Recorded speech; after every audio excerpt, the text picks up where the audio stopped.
Good evening, everyone. We're ready to begin this evening's board meeting. Sergeant Arms, has the lobby been attended to? Yes. Thank you, Chief. We request that all electronic devices be turned off or put in silent mode. Also, please refrain from using flash photography except during the special presentations portion of the meeting. I'm pleased to welcome you to the March 4th, 2025 School Board Action Meeting. The time is 6 p.m. and this meeting is hereby called to order.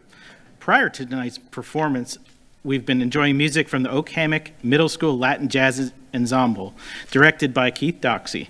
This exciting new group is making waves throughout Lee County, having already performed at Semtastic Day of Discovery. They will also be showcasing their talents at this year's Lee County School District Arts Walk on April 4th. Now we're going to listen to one more song from this group.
Great job, everyone. We're going to take a moment to clear the performance area. Thank you again. You guys did amazing.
Awesome job.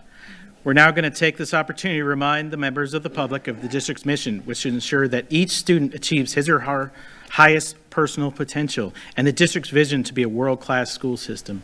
Moving on, this evening's agenda includes the invocation, presentations of colors and pledge of allegiance, acknowledgements, public comment, consent action items, which include 2 items under board office, 3 items under executive services, 7 items under academic services, 1 item under business service, 3 items under human resources, 18 items under operations, 3 items under public hearing, and 4 items under good of the order.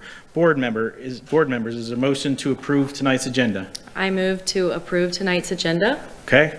I'll second the motion. Moved by Ms. Langford Fleming, second by Mr. Ribble. Please record your vote.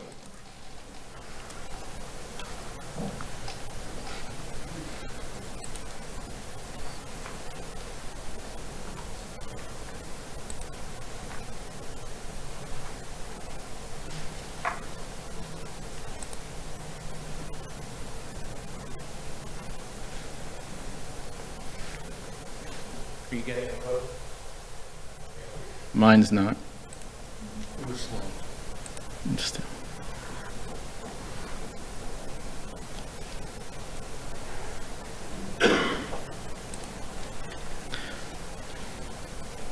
Chair Fisher. Yeah, please record my vote as an aye.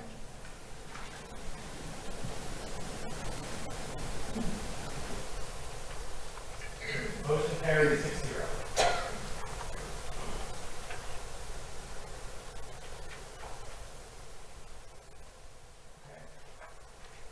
As is the custom of the board, Mr. Ribble will introduce his guest to lead us in invocation, after which Mr. Persons will introduce the cadet presenting the national colors of our Pledge of Allegiance. Please stand, everyone.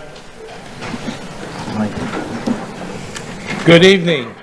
For our invocation, I'm pleased to introduce Will Kitchen, who has dedicated nearly 20 years to helping individuals overcome addiction and life-controlling struggles through Teen Challenge and as a mental health counselor here in Lee County. Will?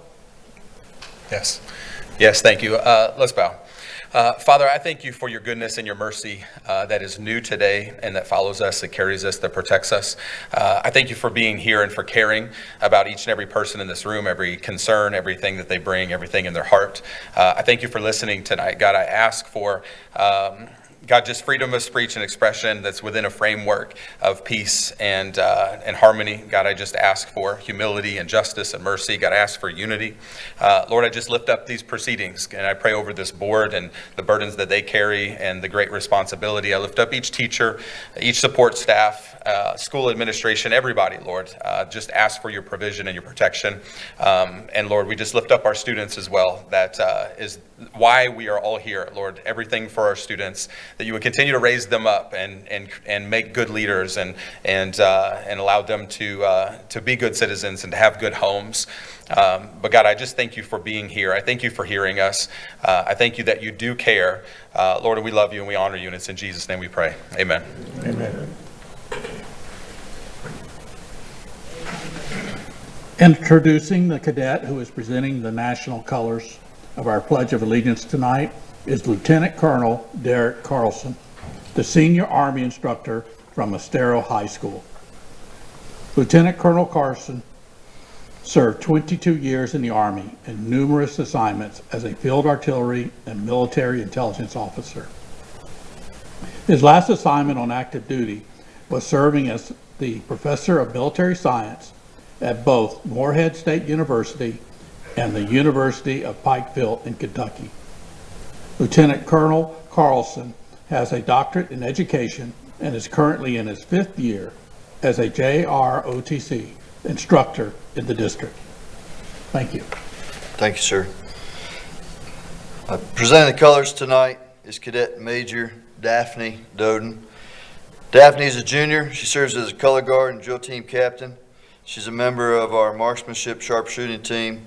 She's a member of our JROTC leadership and academic bowl team, and she serves as our executive officer of our Wildcat Battalion. Daphne has a 3.8 GPA. She tends to be a librarian. Daphne routinely works with students from throughout the schools, throughout the district, and her positive attitude and presence and commitment to her fellow cadets is a mainstay in our program. Please join me in reciting the Pledge of Allegiance. I pledge allegiance to the flag of the United States of America and to the republic for which it stands, one nation, under God, indivisible, with liberty and justice for all. Thank you.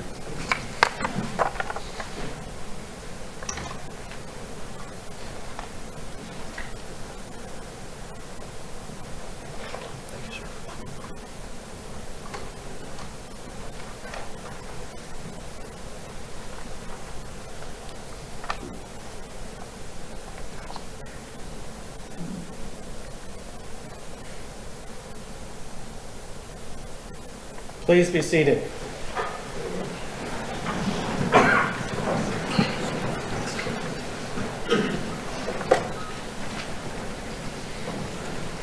Next on the agenda is acknowledgement.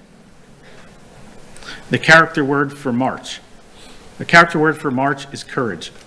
Courage is resistance to fear, mastery of fear, not absence of fear, Mark Twain.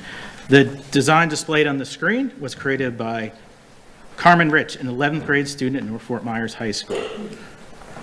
Okay, thank you. Okay, now we're going to move on to the item of public comment. Attorney Bree Bruno, please address the item of public comment.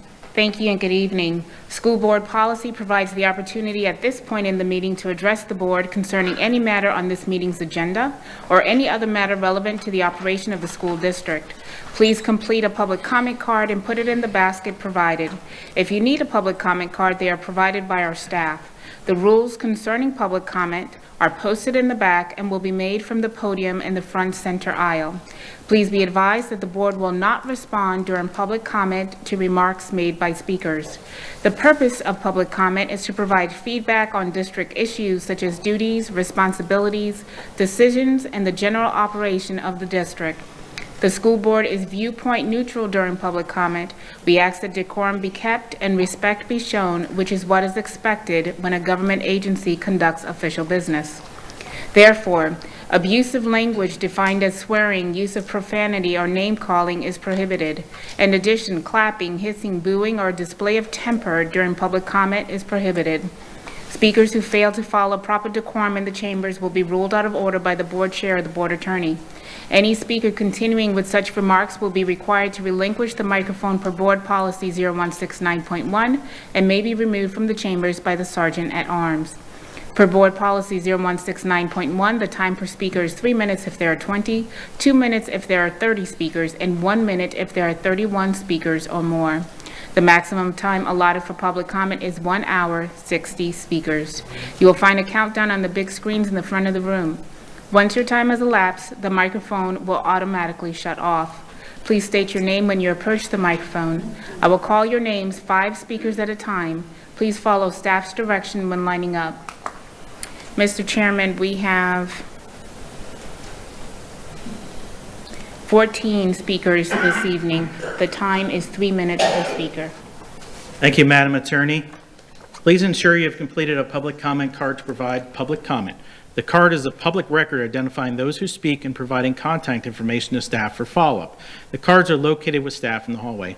Is there anyone in the audience who wishes to address the board but did not fill out a comment card? Please raise your hand. Okay, I am seeing none, so Attorney Bree Bruno, please proceed with public comment. Thank you, Mr. Chairman. Will the following individuals please line up? Joshua Krakow, Johnny Streets, Brittany Papignon, Anthony Call, Robert Daniels.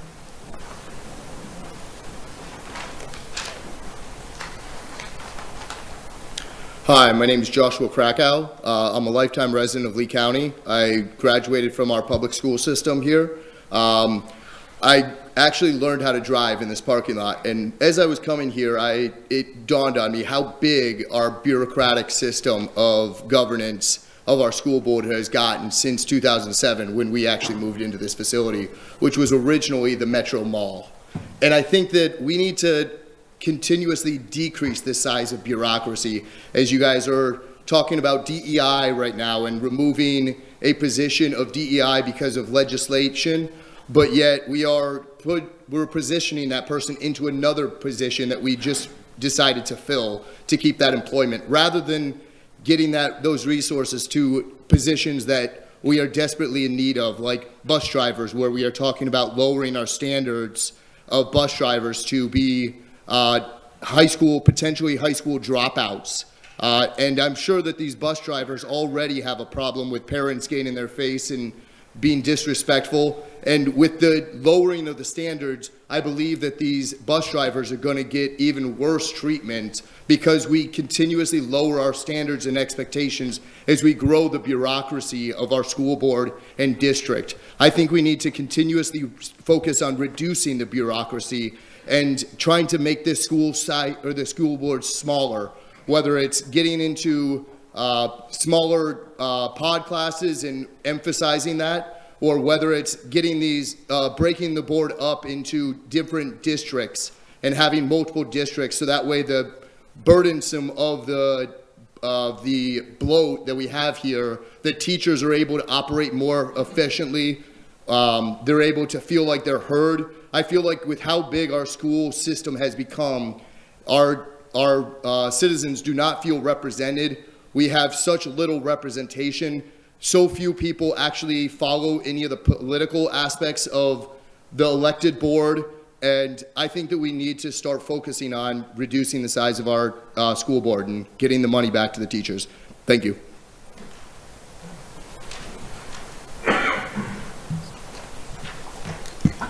Good evening to the Honorable Chairman, Honorable Superintendent, Honorable Board members, attorneys, and staff.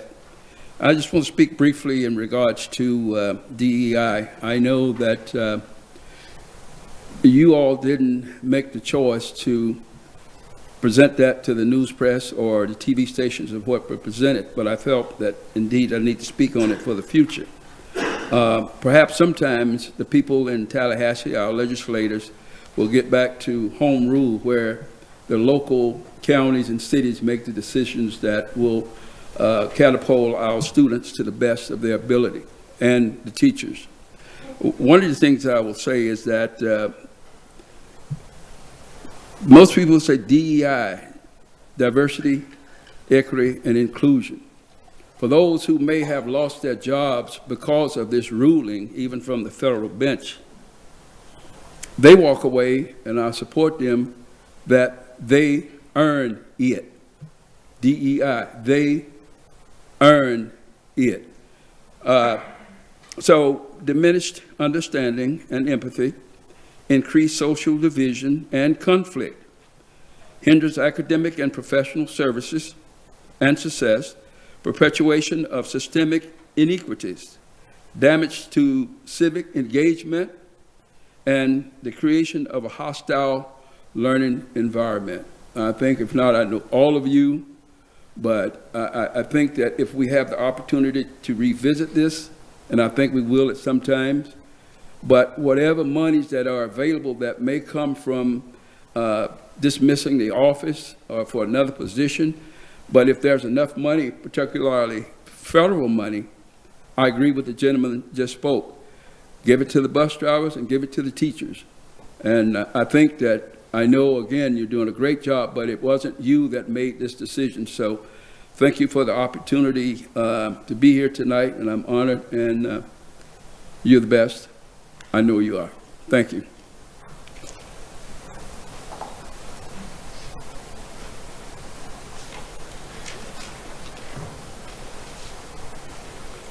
I'm Robert Daniels. I've been a teacher with the district for well over 10 years now.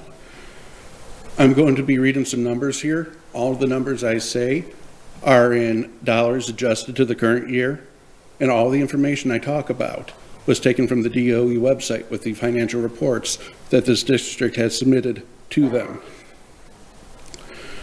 I'd like to go back to 2010 when I first began my teaching career. This district was competitive. People were waiting in line for every position you opened. It took me 1.5 years to get a job at the district, and every time I went in for an interview, there were 12 people ahead of me. We were beating down the door.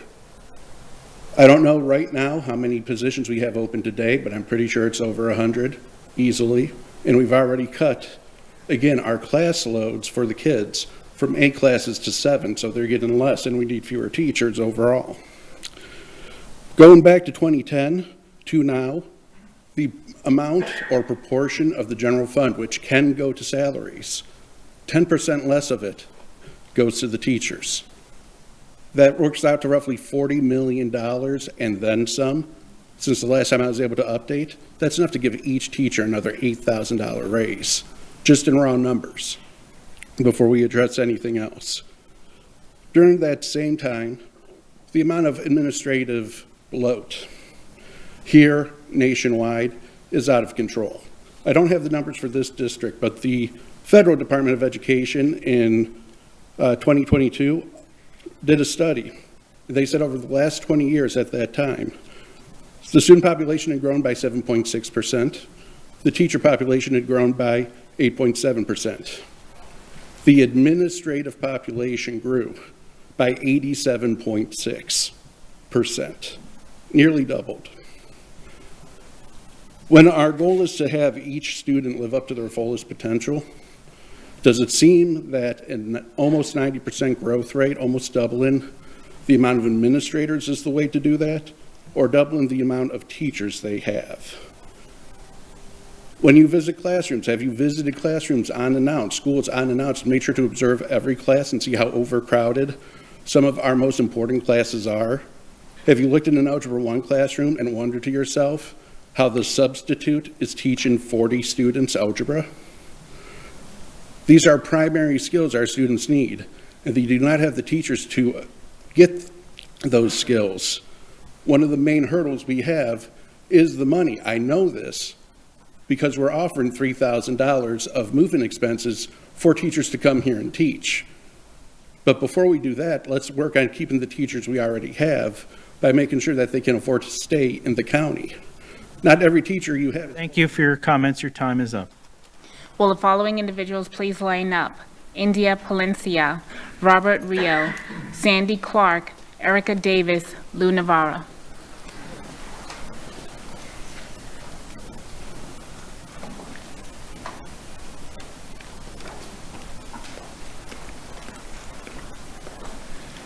Good evening, members of the school board. My name is Brittany Compagnoni, and I'm here tonight as a deeply concerned parent of a second grade student at Mancier Elementary. I am here because my daughter, along with her classmates, are being subjected to an unsafe and disruptive learning environment that has gone unaddressed for far too long. I am here because no child, no teacher, and no parent should have to worry about violence in the classroom. There is a student in my daughter's class who has repeatedly exhibited aggressive and dangerous behavior. The student has attempted to throw chairs, flip chairs over and jump on them, has hit classmates, attempted to hit the teacher, screamed, and completely disrupted the ability of the class to function. The situation escalated to a breaking point when this student spit in my daughter's face, forcing me to file a police report for battery. The day after I filed the police report, the student attempted to throw a pair of scissors at another child. Thankfully, Ms. Miranda was able to intervene quickly and protect the other students. Yet, despite multiple incidences of physical aggression, despite the emotional and psychological toll this is taking on the other students, despite parents raising concerns, the school has done nothing to effectively resolve this issue. Our children are being placed in harm's way every single day. Let me ask you, what would you do if it was your child in that classroom? What if your child had to sit next to the very student who just threatened them, hit them, or spit in their face because the school refuses to act? Would you accept the excuse that there's nothing we can do except change my child to a different classroom, leaving the other 21 students and the teacher to still be in fear? Because that is the response I as a parent have been given, but I refuse to accept that. I refuse to wait until a child's seriously hurt before something is finally done. And this is not just about the students. What about the teacher? Miss Miranda, like every other teacher, has a right to feel safe in her work environment. She should not have to come to work every day worrying about being hit, screamed at, or dealing with an uncontrollable student without proper support. Teachers are already overworked, underpaid, and now we expect them to act as crisis intervention specialists, behavioral therapists, and security guards, all while trying to teach 22 other students? That's not fair to them. How long before a teacher gets hurt, before one finally says, I can't do this anymore, and leaves the profession? Because that will happen if the situation is not addressed. We cannot afford to lose good teachers. So I asked the board, what is the threshold for action? Does a child need to be seriously injured? Does a teacher need to be physically harmed? Does the entire class need to fall behind because they can't focus in a hostile environment? At this rate, it's not a question of when something worse will happen. It's not if, it's when. I'm not asking for a child to be abandoned, but I am demanding that the safety of majority of the students and staff be prioritized. This student clearly needs help, but that help cannot come at the expense of the safety and well-being of an entire classroom. This child needs to be placed in an environment that is appropriate for their needs, not one that puts others at risk. I am demanding immediate intervention, whether that means removing the student from the general classroom, providing one-on-one supervision, or placing them in an appropriate behavioral program. Something must be done. The safety of the students, teachers, and the Thank integrity. you for your comments. Your time is up, ma'am.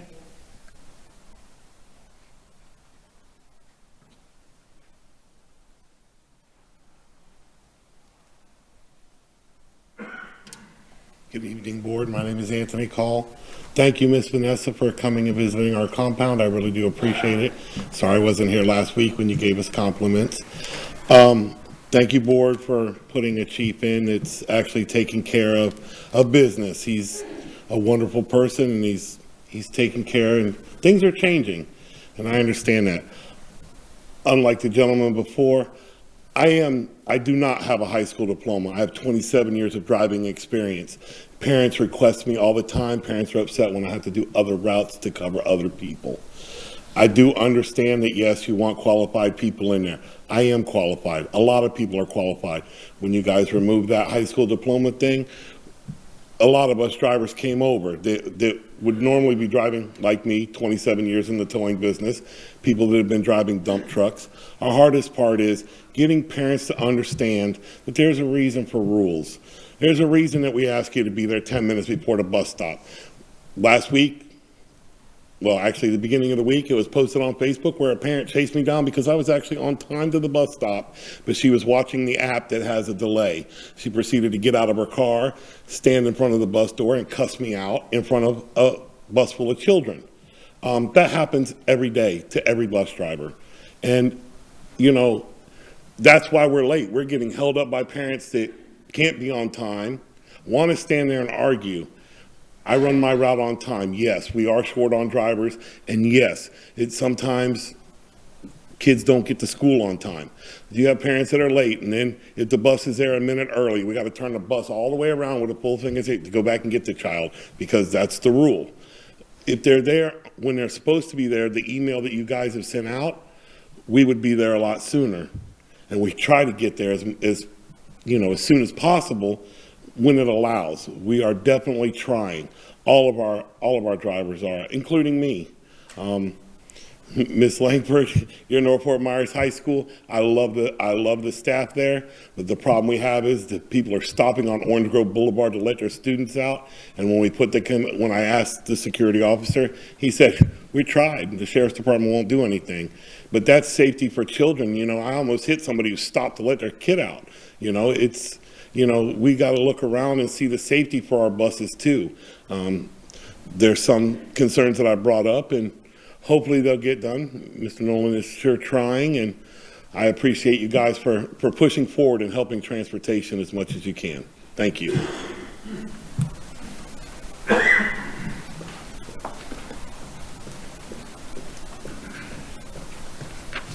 My name is India Palencia. Good evening, members of the board and district leadership.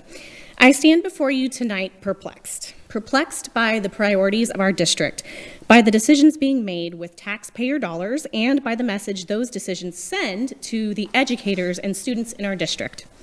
Not long ago, the district negotiated with Talk to pay teachers a mere fraction of what they were actually owed for work they had already done, work that went beyond their contracts because they care about their students. Was the issue a lack of funds? Well, that was the implication, and yet here we are today looking at a $270,000 expenditure on an outside lobbying firm. I have to ask, what exactly are they lobbying for? This district already has a government relations position, and you all, as elected officials, have a direct responsibility to advocate for the needs of our schools. You've even reduced the number of school board meetings from twice a month to once, freeing up even more time to do just that. So why are we outsourcing a responsibility that should already be handled in-house? This district is one of the 10 largest of the state, yet it consistently ranks near the bottom in performance. Teachers here are among the worst paid in the nation. We struggle to recruit and retain talent. Our students are falling behind in reading, in graduation rates, and in the very foundation of their education. And then this is how we choose to spend our resources. Imagine what could be done with $270,000 if we invested it where it truly matters. We could incentivize our own employees to advocate for us in Tallahassee, employees who actually understand the needs of our classrooms.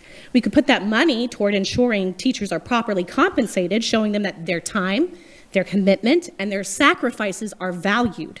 We could be making decisions that directly benefit students rather than adding another expense that at best creates distance between the people making the decisions and the people those decisions impact. This is not just a question of money, it is a question of priorities, of integrity, of whether this district truly values the educators and students it serves. Because a budget reflects your values. What are you reflecting? It is time to reconsider. You cannot serve two masters.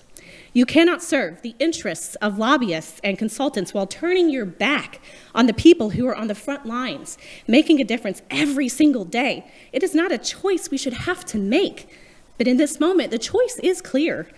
And it is time to show that real work of advocacy starts right here with you.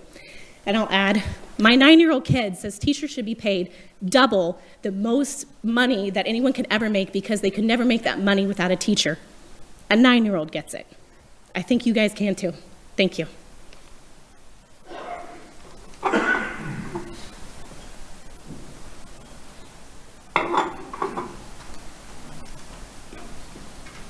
Good evening, everybody. Robert Ryu, work for the district. Really quickly, I had a paper, like 3-4 pages. I printed like 10 of them for you guys for the wages. Remember, I came here and I said the wages went down. I had a young lady call me from the district. I returned her call and never called me back. Give you an example, we had a plumber who just left to work for Lee County. Makes $6 more an hour than our plumbers. His insurance is $70 for his whole family, while if we put our family in, it's $600, $700, $800. We all work for Lee County, guys. Why are we so different than the county? We can do better. Dr. Carlin, I heard you went to Riverdale. I'm glad to hear that you're going around and looking at schools. We need more of that. But we need your help. People are leaving, whether it's a bus driver or construction. Okay? Do something. What's that old saying? Just do it. Forget about lobbyists. The lobbyists should be Lee County. All your parents, all these people, they're your lobbyists. You should be listening to them and not pay somebody for that. We're better than that. And another one thing is the union. What's going on with that? Nobody's gotten to me on that. I don't believe we're at 60%. Let's move. Thank you.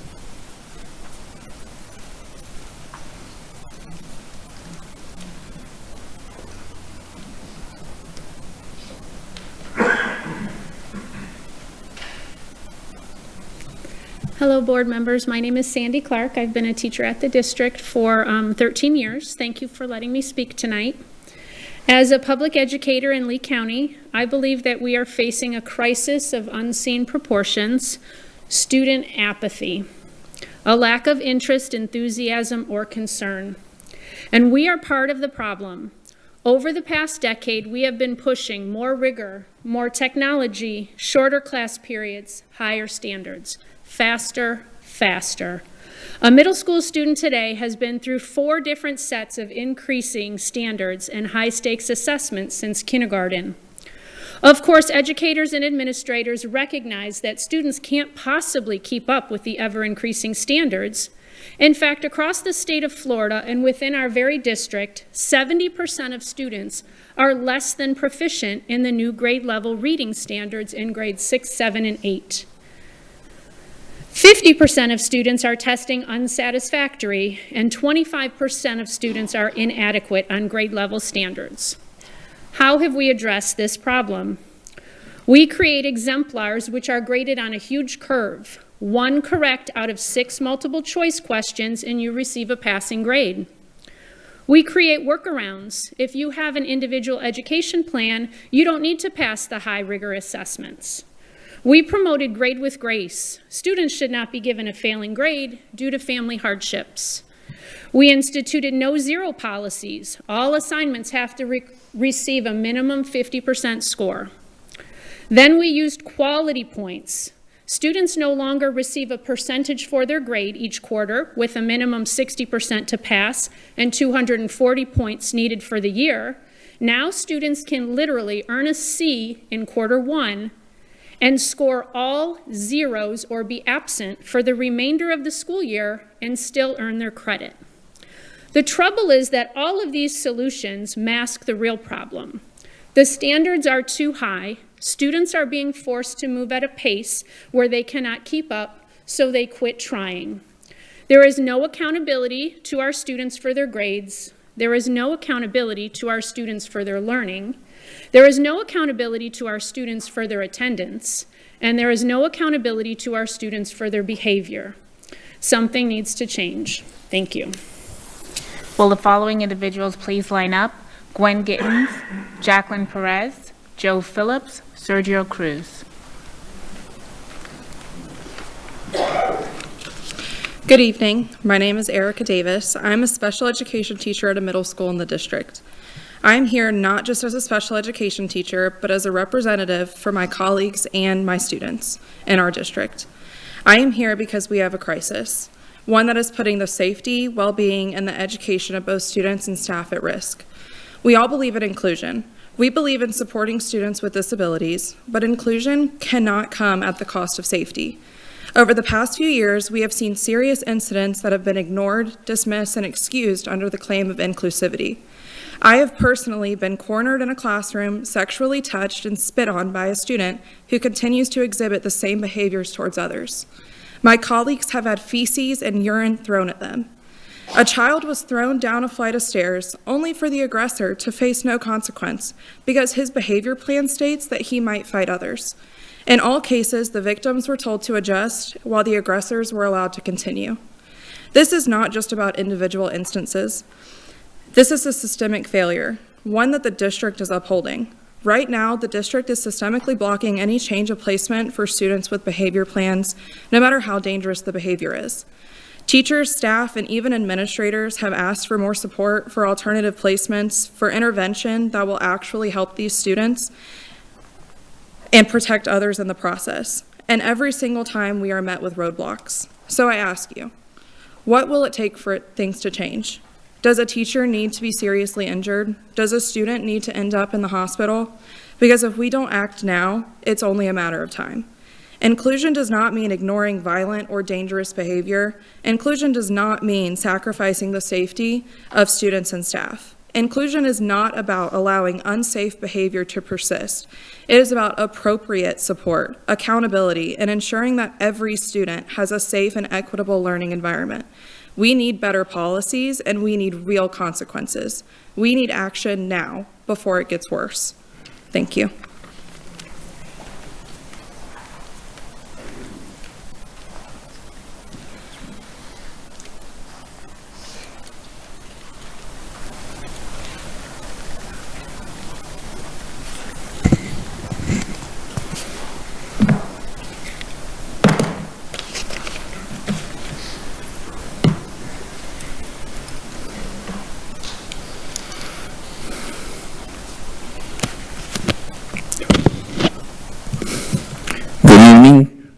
School Board, Superintendent, Lunavar, retired teacher, talk member.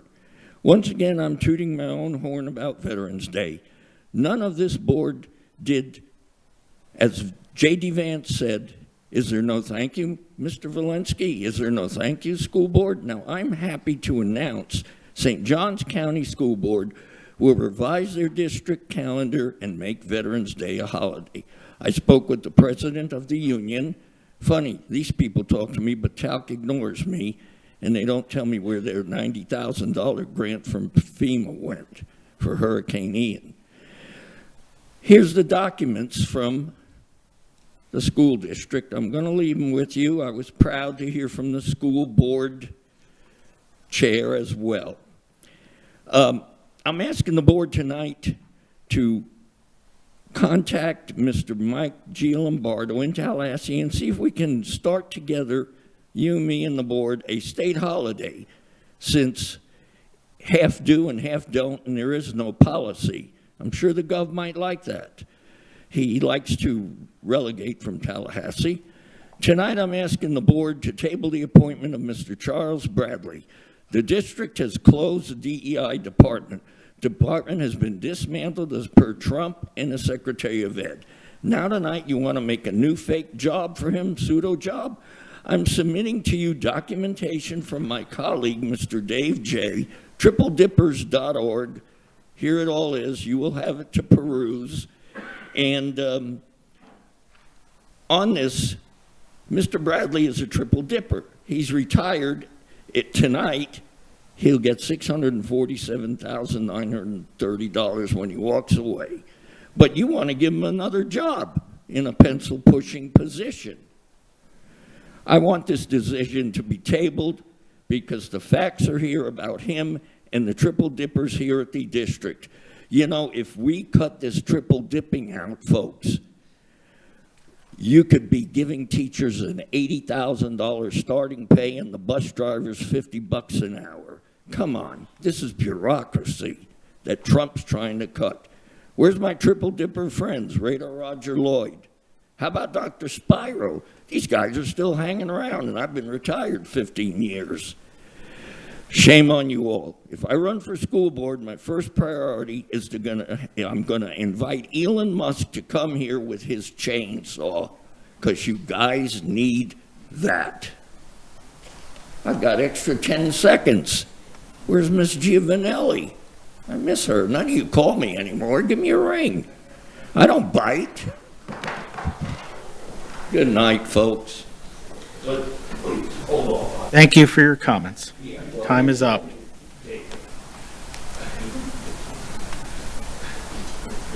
What's it called? Cruise. Where's the chief? Oh, here he comes. Oh, my gosh. Let me go back. Are you going to help me? Oh, God. I love you, chief. You need to be on that. Yeah, give that to Jennifer. Yes, here. No. Good evening, board and everyone. Thank you to the speakers that went ahead of me. I read an article called Literacy, Home Literacy Environment, and Emergent Literacy Skills by Carol Holloman Weir and Baruti. The focus of the article was home literacy and socioeconomic status. Just to quote it, supporting children and their families is layered, complex, and holistic. It's critical towards effective educational programs to include involvement of the whole family with an incorporation of families' heritage, languages, as well as commitment of the teaching staff. Programs that involve the whole family can affect family relations, child development, sense of belonging, parent and child literacy, and parenting skills. So I have a couple of questions for you. First of all, you stated that the exit of DEI programs, you will still adhere to the laws relating to discrimination. My question is, if the hardworking underpaid educators are not exposed or taught those laws, how does this affect children and how they handle potential incidents? How will you do that? The second question is, how will adult educators learn to understand the critical influence of culture, home literacy, and socioeconomic status on the education and achievement of students? I ask you to step out of the mold, realize that all children are not the same, and their cultures and socioeconomic status is critical to their academic success. Doing so is a win-win for us all. Better student, parent, community relations, and closing the achievement gap. Make an effort to learn how the culture affects their learning. Being awake to this issue is not the four-letter word of being woke. I am sure most of you saw my op-ed in the news press regarding your salaries. Don't throw anything at me. And if you haven't, please read it and open-mindedly consider the suggestion. Another point, I want you to please think about signing up to sub. You listen to people and teachers come every time you have a meeting and talk about the conditions. I sub periodically, and trust me, what these parents are saying and what these people are saying is very much the case. I'm asking you, step away from the group and the checking the box and speak up for children. Thank you.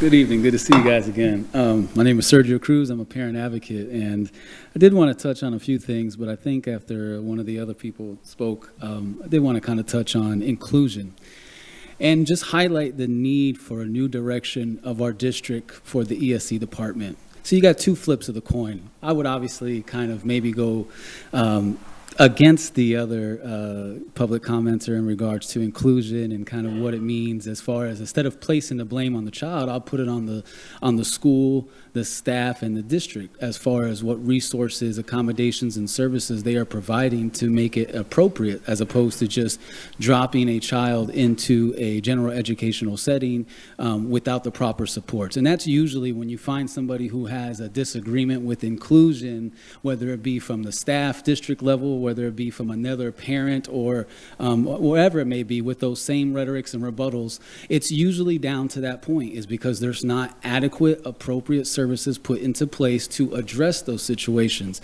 And there's usually a kind of a binary conversation versus, is it working or isn't it not working, versus what can we do to make it work? And I'm sure that they have, as far as teachers or staff in the classroom, has plenty of ideas, but what I can say is what the years and the data have shown is nothing is working. So that's also a testament to their concerns as well, of not getting support or being able to have avenues to approach those conversations appropriately. But to blame it on the child or to put it on the child, I think is a little bit off-put as well. Again, it to me highlights the fact that when you have equitable conversations with the stakeholders actually involved, you will solicit a little bit more information versus having somebody who maybe isn't in touch with that side. That kind of full circle brings it back a little bit to the DEI. I don't usually get into those conversations per se, because when I look at DEI, I look at inclusion specifically with individuals with disabilities and kind of how that affects. And I can say that my quorums with the district, my grievances over the years, has never surfaced to a level where I said, it's because that person is a DEI hire is the reason why I have my grievances. It's usually been because that person is unfit, inadequate, or just doesn't fit the bill to be in that position. It has nothing usually to do with that.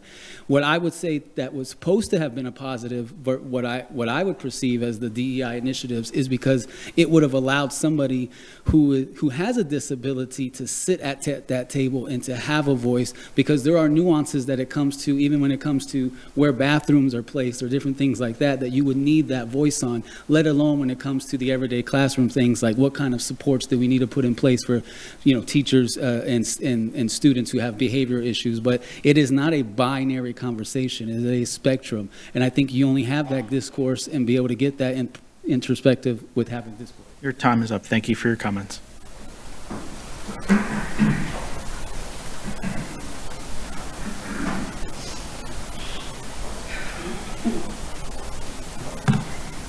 Good evening, Board. After receiving numerous messages from members of your staff, I'm compelled to be here to speak on their behalf tonight.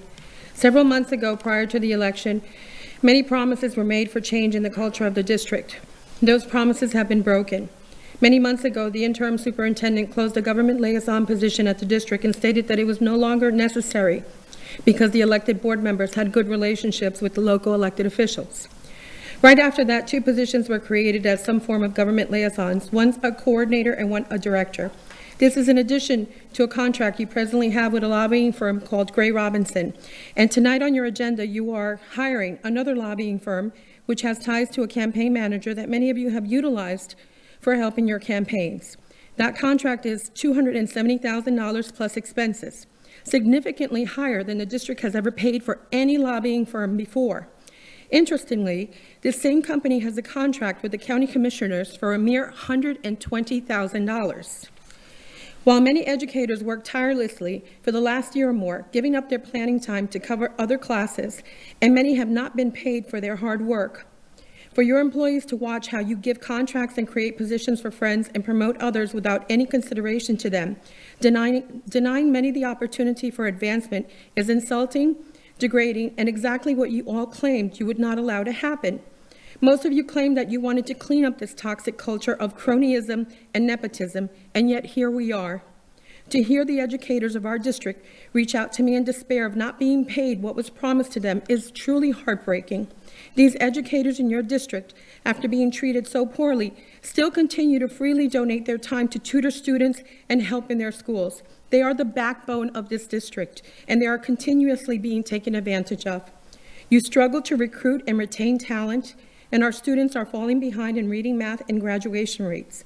But you find the budget to award these outlandish contracts when you should be lobbying for the district yourselves.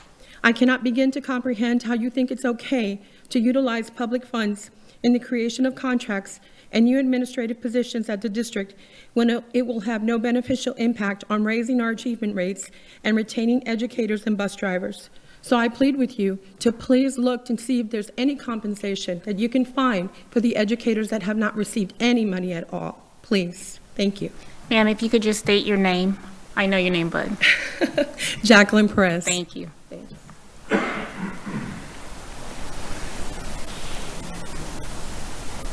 Up here, some of my biggest fans. I am Smoking Joe. I'm here to speak on behalf of the children, teachers, and support staff that have reached out to me. Taxpaying citizens of Lee County have a right to question the actions and out-of-control waste and abuse of their money. Everyone on this board has campaigned as a conservative. Your actions are not the definition conservative as most of us understand. Conservatives believe in less government, while under the direction of Superintendent Carlin, we have increased the number of employees in high-paid positions. Even at this very meeting, she intends to promote another friend to a newly created associate superintendent position. I stopped counting after 10 new positions were approved by this board. Every one of you vehemently stated that you were opposed to the school board being political and having more government. Yet, tonight, you're here to add an additional lobbyist firm that you all have ties to.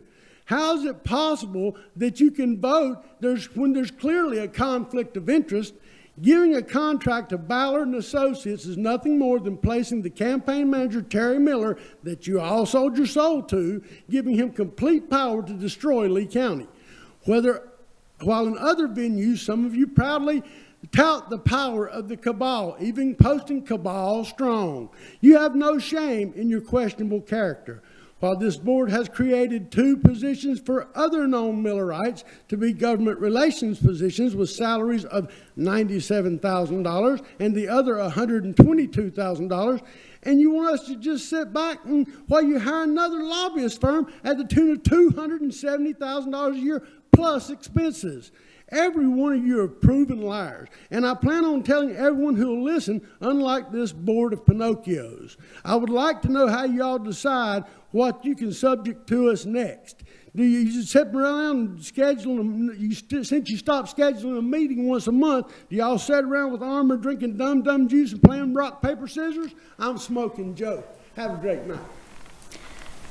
Mr. Chairman, that concludes public comment. Thank you, Attorney DeBrie Bruno. Thank you, everyone, for your comments and your feedback. It is appreciated. Now we're going to move into the consent agenda.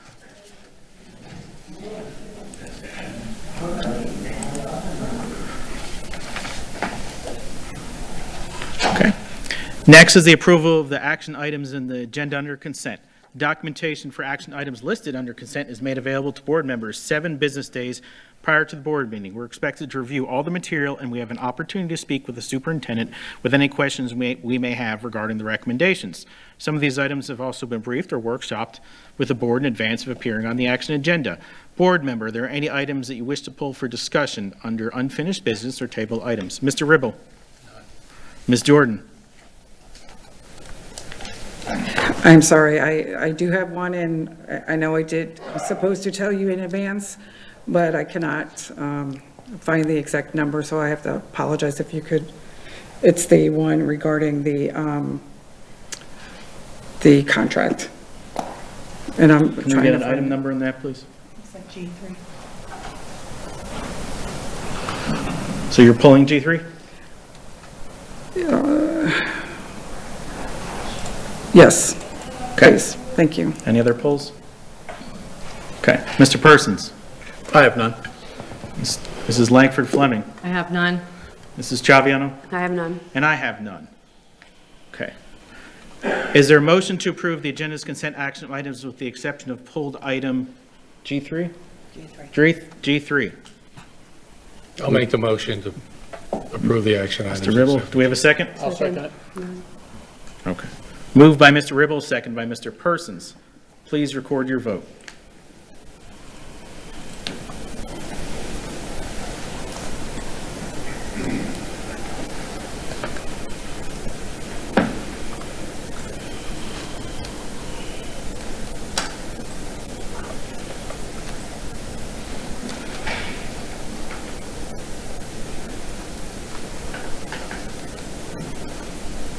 Give it a tally. Okay, thank you. Okay, approved 6-0. We now address pulled item G3. Dr. Carlin, whenever you're ready, please read your recommendation for the pulled item G3. Thank you, Mr. Chairman. My recommendation is approval of the contract for professional services with Ballard Partners to provide federal legislative service to the board, including legislative and governmental relations activities assistance for the school district of Lee County during the period of March 5, 2025 to March 5, 2026. The estimated expenditure of $180,000 is for the one-year contract period. Approval authorizes the superintendent to execute all related documents. Thank you, Dr. Carlin. Is there a motion to adopt Dr. Carlin's recommendation? I'll make the motion to adopt the recommendation. We have a second? I'll second. Moved by Mr. Ribble, second Ms. Langford Fleming. Do we have any discussion? Proceed, Ms. Jordan. Thank you. I just wanted to hear the correct amount, because I know there was another amount that was stated, so I wanted to make sure that that amount was out there of the correct amount that is on this contract. And then that also wanted to make sure that, from my understanding and conversation that I had, is that Fort Myers has nothing to do with Ballard, and Fort Myers does not have anything to do with this contract. Anyone working in Fort Myers does not have anything to do with this contract. That is correct. That is a provision in the contract.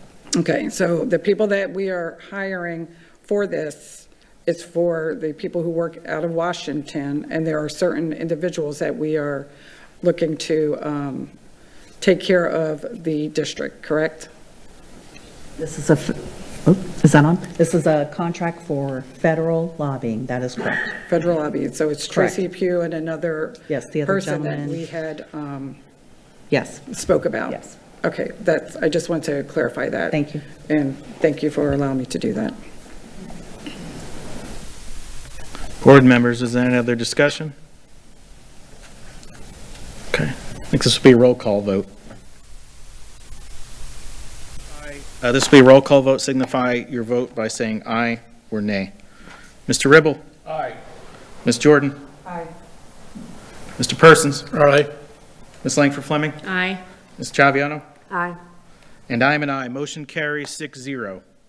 Okay, Superintendent Carlin, I believe you may want to address some administrators in attendance with new positions. That would be my pleasure, Mr. Chairman. So it's my pleasure to introduce our new coordinator of government compliance and investigations, Jennifer Fuller. You can stand. There you go. Next up is our new Associate Superintendent for Adult Career Technical and Alternative Education, Mr. Ed Matthews. And finally, this evening, principal of South Fort Myers High School on an interim basis till the end of the year, Angel Gomez. Congratulations, and we are very excited for you, and we can't wait to see the great work that you're going to do in your respective positions. Thank you for serving. Thank you, Dr. Carlin. Thank you, everyone. And again, I will continue to echo what Mr. Persons has said before. Enjoy tonight, but we'll see you tomorrow at work. So, moving on to item S, public hearings. Whenever you are ready, Superintendent Carlin, please present your recommendations for this evening's public hearing items. Thank you, Mr. Fisher. It's my pleasure to read a couple of our public hearing items this evening. Our first one, approval to adopt the 25-26 Code of Conduct for Students, pre-K through 12th grade, in compliance with changes and related rules, regulations, and statutes, to adopt best practices and to promote transparency and accountability. The effective date of this adoption shall be March 5th, 2025. Approval authorizes the superintendent to execute all related documents. Our second item is approval to adopt the 2025-2026 Code of Conduct for adult students in compliance with the changes in related rules, regulations, and statutes, to adopt best practices and to promote transparency and accountability.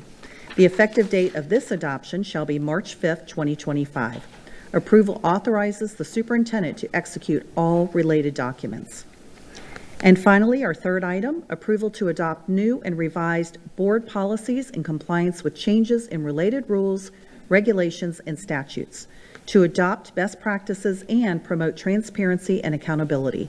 The effective date of this adoption shall be March 4th, 2025. Thank you, Dr. Carlin. We will now recess the regular school board meeting and open the public hearing. The time is 7:02 p.m. As indicated, the public hearing this evening is considered Dr. Carlin's recommendations as previously stated. At this time, the public will be invited to speak on these three items. The time allowed for public comment is 3 minutes. So we'll first start with item number 1. Is there anyone in attendance who would like to address the board regarding the approval to adopt the 2025-2026 Code of Conduct for Students pre-K to 12 in compliance with changes in related rules, regulations, and statutes, to adopt best practices and to promote transparency and accountability? The effective date of this adoption shall be March 5th, 2025. Approval authorizes the superintendent to execute all related documents. Is there anyone in the audience that wishes to address said topic? Okay, I am seeing none. I recognize none out there. Number 2, is there anyone in the audience who would like to address the board regarding the approval to adopt the 2025-2026 Code of Conduct for adult students in compliance with changes in related rules, regulations, and statutes, to adopt best practices and to promote transparency and accountability? The effective date of this adoption shall be March 5th, 2025. Approval authorizes the superintendent to execute all related documents. Is there anyone wishing to comment on said matter? Okay, seeing none, I see none out there. Moving on to item number 3. Is there anyone in the audience who would like to address the board regarding the approval to adopt new and revised board policies in compliance with changes in related rules, regulations, and statutes, to adopt best practices and promote transparent accountability? The effective date of this adoption shall be March 4th, 2025. We will start first by chapter. Chapter 1000, Administration. Is there anyone wishing to make any comment on rules related to that? Seeing none. Chapter 3000, Instructional Staff. Seeing none, that wishes to comment on that. Chapter 4000, Support Staff. Does anyone wish to make a comment? Seeing none. Chapter 7000, Property. Does anyone wish to make a comment? Seeing none. I will now close the public hearing and reconvene the school board meeting of March 4th, 2025. The time is 7:05 p.m. Dr. Carlin, please restate your recommendation for this evening's public hearing items one at a time. Thank you, Chair Fisher. Number 1, approval to adopt the 2025-2026 Code of Conduct for Students pre-K through 12th grade in compliance with changes in related rules, regulations, and statutes, to adopt best practices and to promote transparency and accountability. The effective date of this adoption shall be March 5th, 2025. Approval authorizes the superintendent to execute all related documents. Thank you, Dr. Carlin. You have heard the superintendent's recommendation that the board approve to adopt the code of conduct for students pre-K to 12 in compliance with changes in related rules, regulations, and statutes, to adopt best practices and to promote transparency and accountability. The effective date of this adoption shall be March 5th, 2025. Approval authorizes the superintendent to execute all related documents. Board members, is there a motion to approve? Mr. Persons. I make a motion to approve the superintendent's recommendation for student code of conduct. Okay, and a second? Second. Okay, moved by Mr. Persons, seconded by Ms. Jordan. Is there any board discussion right now? Okay, we'll move on. Will this be a digital vote or a hand vote? Okay, then please record your vote.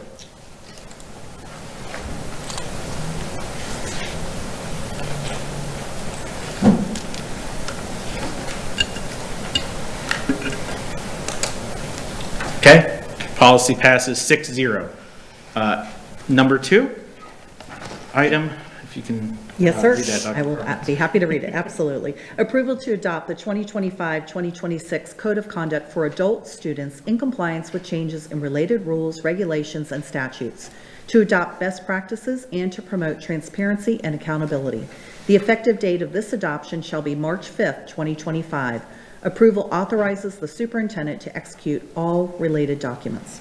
Thank you, Dr. Carlin. You have heard the superintendent's recommendation that the board approve to adopt the 2025-2026 Code of Conduct for Adult Students in compliance with changes in related rules, regulations, and statutes, to adopt best practices and promote transparency and accountability. The effective date of this adoption shall be March 5th, 2025. Approval authorizes the superintendent to execute all related contracts.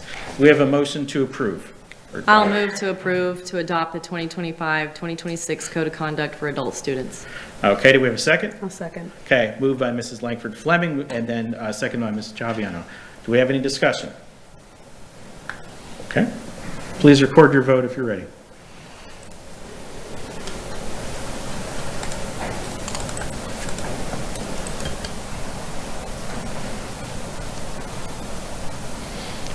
Code of Conduct passes 6-0 for the adult.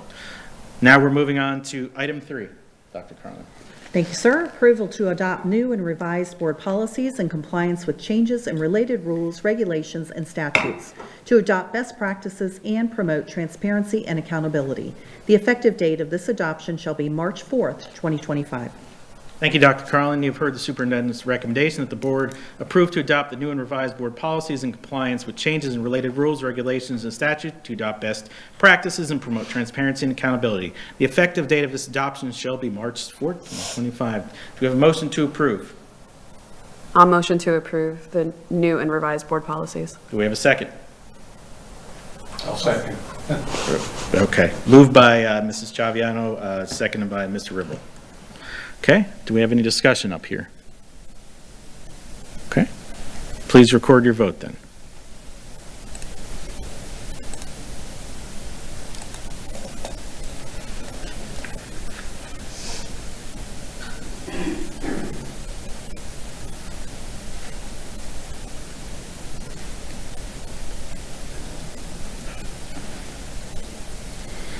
Okay, approved 6-0. Moving on to good of the order, other business, board member comments and reports. We will start with Mr. Ribble. Very quickly, most of these items were talked about at the workshop. I think Ms. Jordan covered just about everything that all of us attended last week, so I'm not going to review that. But I did have a chance, along with Jada, to attend the Safety and Health Committee. It was the first time I sat in there, and I was really impressed with how organized they were, how structured, and the talents that were assigned in the district to our nurses and counselors that were in that room.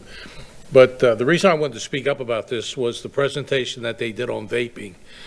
If you don't think vaping's a crisis, when you get home tonight or when you get a chance, put vaping in a Google search and read up about it. It's like the #1 crisis for kids and for young students. In fact, these tobacco companies are really focusing in on marketing all their wares on vaping to the younger children. And in some cases, a lot of them are getting engaged. So if you're not sure what your child's doing, look in the book bag or check their room and see if there's a vaping pipe there, because there's a good chance they are taking this ugly habit, which is very, very addictive. So I just wanted to pass that on. Thank you. Thank you, Mr. Ribble. Ms. Jordan? Yes, I just have two other items that I did not speak about this afternoon. One is we met at the Career Advisory Board meeting. We met at Fort Myers Technical School with businesses throughout Lee County and beyond, actually. And we had the opportunity to hear about all the amazing opportunities that our technical colleges have to offer, as well as they were able to speak to the businesses and see what they are looking for in the future. Then we were able to take a tour of the facility and see all the great things that are taking place, and how our kids and adults are coming out, in a year with a certificate and ready to work. Also, the DAC report, even though the minutes are not, have not been transcribed yet, Dr. Shaker started, I'm sorry, I'm trying to read from this little thing here. Dr. Shaker shared the Safe Start initiative with the group, and they were asked to respond to 3 specific questions. In addition to any questions they had, Dr. Shaker and Mr. McKinney answered the questions. If there were specific recommendations in the minutes, we will share on the board update. But I know that I went through some of the transcriptions, and the 3 questions that I seen that popped out was, do we currently have enough transportation for the new plan? Concerns over K-8 and high school same start time for parents, and the middle schools being dismissed and late for activities. They were 3 of the main ones that I had focused on and that I had noticed. And I just want to say too, I was listening to a lot of the people speak today, and the word that kept coming out is accountability, accountability. And I know this afternoon I asked that question, who is accountable for things taking place, and how do we make that happen? So I hope that, that we heard, the comments, and that, we can definitely, take heed to what they were sharing with us. So that's all I have to say. Thank you. Thank you, Ms. Jordan. Mr. Persons? Yeah. Guess what? This is Read Across America Week. And the whole board pretty much is going all across the district, reading at all different schools, mostly elementary. I got to start this morning at Bayshore Elementary, read to a kindergarten and a first grade class. The kindergarten asked me if I really was Dr. Seuss. I guess I am looking a little old here. But I guess that's better than Smurf, which I've also been called with this beard. But anyway, it's a great time to spend with the kids. I do it some other days other than just this week, but reading to them. I read one little book. It was called A Frog on a Log. But the frog didn't want to be on a log. It wanted to be on a mat. But a cat is on a mat. And the whole book went on and on and on like that. It always rhymed until the very last page when there was a dog. And the frog says, "What does the dog sit on?" Well, what rhymes with dog? Frog. So the next page showed the dog sitting on the edge of the frog and a big sign that said help. It was a great book. The kids loved it. And I'm sure all the board will enjoy the whole week reading to the kids. That's all. Mrs. Langford Fleming. Thank you. And I have to remove my hat or I won't be able to focus on what I'm saying here. Thank you to all of the folks that came out this evening. We take copious notes, and I know our superintendent does as well, so don't be surprised if someone from staff reaches out to you, especially our instructors. I have to say something about the jazz band today. I don't know if anybody noticed, but those young students didn't have any sheet music, which is it's so incredibly hard to be able to memorize that. I don't think they had it for the whole time, so I cannot wait to see them perform again. That was outstanding. By the time we meet next, we will have had spring break, and I just want to tell our teachers and staff to please shut your laptops, go take time for yourself, do something fun.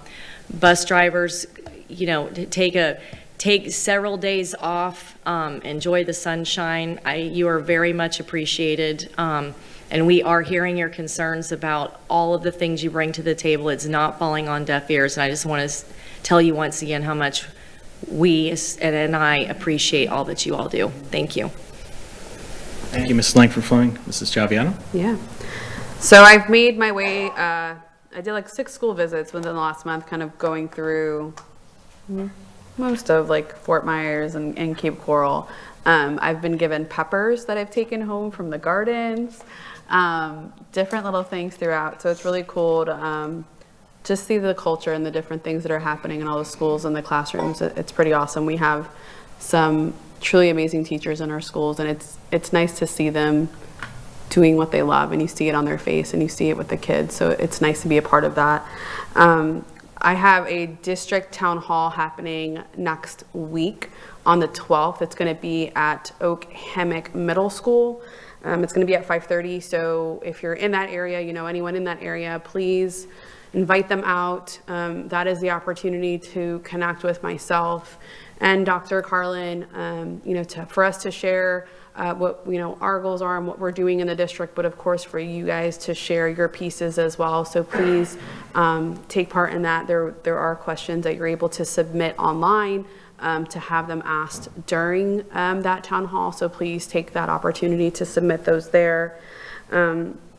Outside of that, we're doing the Read Across America, doing those pieces. And I had onboarding last week, and it was like a really like quick date onboarding. And I'm gonna come back to my departments to really do a better sit down. But it's impressive what everyone is doing here and the passion that they have for what they do here and their dedication to the district and truly making us the best. And it's a slow turning ship, right? There's new leadership, there's new leaders here at the dais.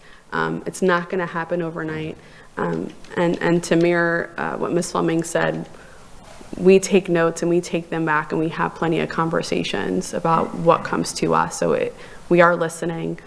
Please call us, please email us. We do see them. So thank you. Please enjoy your spring break. Spend time not on technology if you can, and do put your feet on some grass and get some sun and just kind of hang out and relax. But that's it. Thank you. Thank you, Mrs. Chaviano. I have a couple things. I'll try to make this quick. I did go out to Fort Myers Tech. As a bunch of us, like Ms. Jordan said, that was really good. I appreciate that. We all went out to Paul Lawrence Dunbar Middle School to take part in the garden opening. That was really great. Really appreciated that. Some good vegetables out there. I made my way around District 5, so thank you to the principals at Orange River Elementary, Manatee Elementary School, Oak Hammock. Got to see some of the kids out from tonight, in fact, there. So Mirror Lakes, G. Weaver Hips, Lehigh Elementary. Lemuel Teal, I actually met up with Mr. Persons and Regional Associate Superintendent Nader. We actually got a quick kind of behind-the-scenes tour of the black box, and I know we talked about this. It's going to be fabulous. It's really amazing. Great job out there. I'm excited for the kids out at Veterans Park and Lemuel Teal. I think it's going to be really amazing. I also went to Eastleigh High School, Veterans Park Academy, Varsity Lakes, Riverdale High. Got to see some of where we're at with the construction. That will look, so the gym too, that will be really nice. So it will be fabulous for the students out there. River Hall, and the last one I attended, and Ms. Langford-Fleming had talked about this before, was Alva. That was fantastic. We really I got to go see the cow as well and the pigs and the program out there. In fact, so excited about it. On our next workshop, I've asked to have people from the Alva School, including the FF8 students, come out, do a presentation. I'm hearing we might get a salad from them too, so I'm excited for that. Many of us also went to the FSB regional event. I thought we had some really good productive conversations there, and we had a good panel going through some discussions. Golden Apple events we talked about, great job to the foundation. Golden Apple Social was really good. Thank you to, and Ms. Jordan had mentioned this before, to Senator Martin coming out to Franklin Park and arranging that and getting to see all the parts of the community programs out there. I was able to speak at ViewPAC as well past week, and they had some really good informative questions. I know Ms. Jelly and I went to the pre-session luncheon. That was really good to hear some of the direction of our legislators, before they go up to Tallahassee. STEMtastic, I don't know if we talked about it. I know we did that. Fabulous time. Thank you to all the sponsors and the foundation. I know I truly enjoyed it. My kids enjoyed it. So, and last but not least, and Ms. Langford brought that off, thank you to Tanglewood Elementary and Mrs. Holland, their teacher, as well as their National Honor Society students that came in and kind of asked us some questions in a mock board meeting. So it was really amazing. So that is all I have. Moving on to turn to Bruno. I have nothing. Thank you, Mr. Chairman. Okay. Dr. Carlin. Thank you, sir. So I have a couple of comments this evening. First of all, like you, I've had the privilege of visiting numerous schools over the past couple of weeks. As a matter of fact, it was about 17 of them that I got out to see. One of our public commenters tonight talked about Riverdale. Just a pleasure to see what was going on out there, as well as our other schools. I just want to thank our principals and our team members and our students for such a warm welcome. You know, I am the new superintendent around here. I'm not going to be able to say that a whole lot longer, but had the privilege of walking classrooms and really getting back to the why. Why do all of us do the work we do? And it's about the children, it's about the staff, and about our schools. So just thank you for your warm welcome.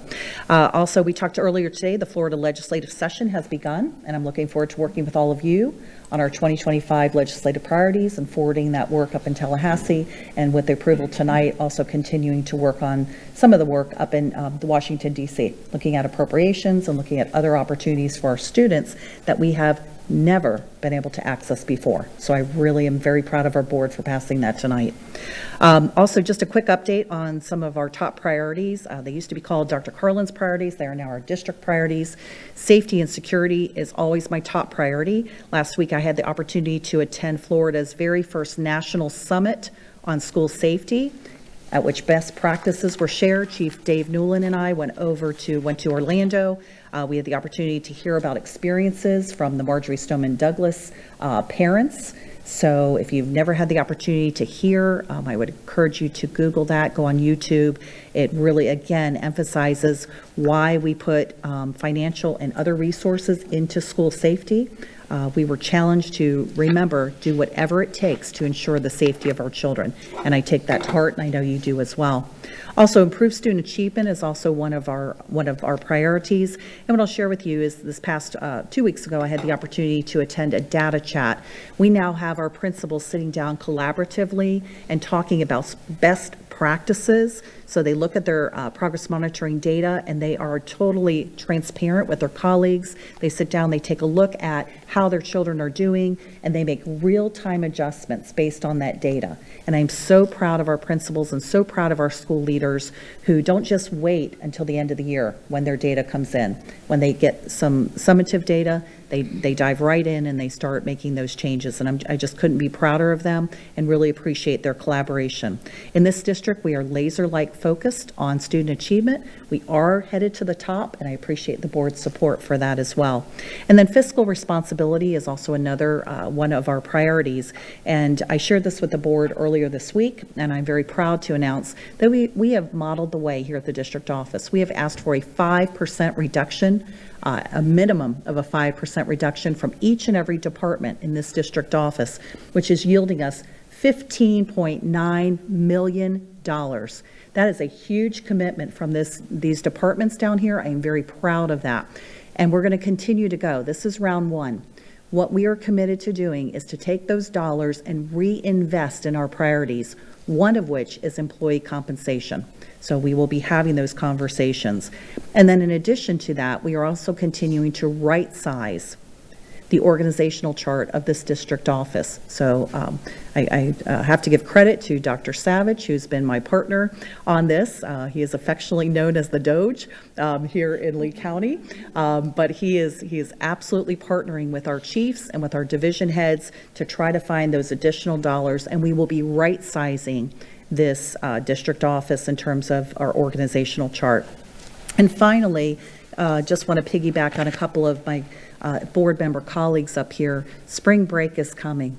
And I remember when I was teaching in the classroom and I was a principal, it was that last break before summer. And I just want to wish all of you a very happy spring break. Please take the advice of our board colleagues. Go to the beach, take out a good book, put that computer away, take some time for you, take some time for your family.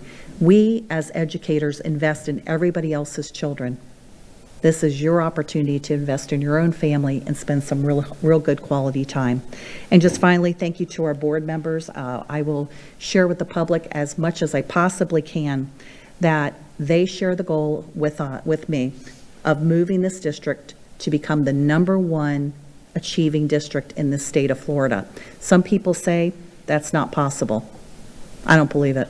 We have the best students, amazing teachers. We have principals, school leaders, and district administrators, and a fabulous board who have rolled up their sleeves, and they are committed to doing what's right for our children and right for our schools. So I just thank you for your leadership. The board, I just want you to know it is a true privilege to serve as your superintendent. So thank you. Thank you, Superintendent Carlin. Scheduled meetings of the board. On Tuesday, April 4th, there'll be a school board workshop at 1 p.m., followed by a school board action meeting at 6 p.m. At this point, having no other business to come before this body and seeing no objection, this meeting is hereby adjourned. The time is 7:27 p.m. Have a good evening.